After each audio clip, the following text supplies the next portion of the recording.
খেয়াল করে দেখেন।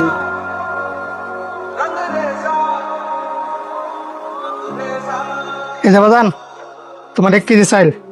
আজি চাচা, তোমার এই ডিজিটাল মিটারটা ইদানিং কেমন জানি একটু সন্দেহজনক লাগতেছে। তাছাড়া চালটা খালি চোখে দেখি বোঝা যাইতেছে এন একটু কম আছে। কি যে কো বাজান, বাজারে এতদিন ধরে ব্যবসা করি, সৎভাবে করি। 2 নম্বরের ব্যবসা এই আজিজ ব্যাপারই করে না। ঠিক আছে চাচা, বিশ্বাসের উপরই সংসার। তাছাড়া মাপে কম দেওয়াটা অনেক বড় একটা অন্যায়।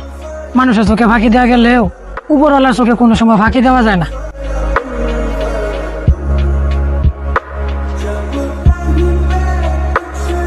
কিরে বাবা, তোর তো আজকে শহর থেকে আমার ওষুধগুলো নিয়ে আওয়ার কথা। ওষুধগুলো কি আনছস? কয়েকদিন ধরে শরীরে খুব দুর্বল লাগতেছে। আনছি আব্বা, কিন্তু আজকে একটা জিনিস দেখে খুব কষ্ট হইলাম। কেন বাবা, কোন ঝামেলা হয়েছে? না বাবা, তেমন কোনো সমস্যা না। তবে আজকে আমি তোমার এই ওষুধগুলো জেন থেকে আনছি, তারা পুরা 3 মাসের ওষুধের দামই রাখছে। কিন্তু বাড়িতে এখন চেক করে দেখি তারা 3 মাসের জায়গা 2 মাসের ওষুধ দিছে। পুরা 1 মাসের ওষুধেই তারা কম দিয়ে দিছে। পরে আমি ফোন করছিলাম, ফোন করতে দোকানদার কয় দোকান থেকে বাইরে হওয়ার পর তারা আর কোনো অভিযোগ শুনতো না। কি কস বাবা, এত বড় ধোকাবাজ মানুষের জীবন নিয়ে এভাবে চিনিমিনি খেলে?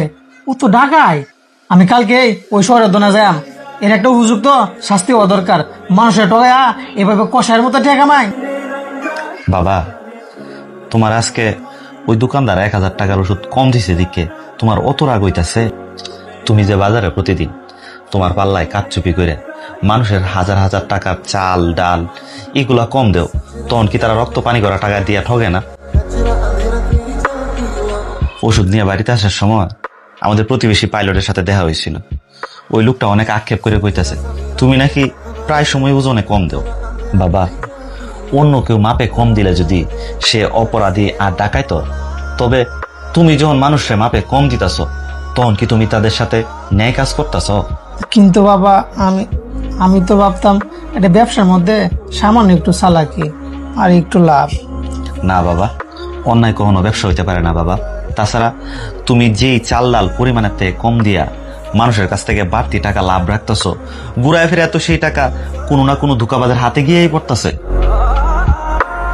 তাছাড়া বাবা, হারাম উপার্জনে কোনো বরকত থাকে না, শান্তিও থাকে না, বরং আর আমাদের ক্ষতি ডেকে আনে।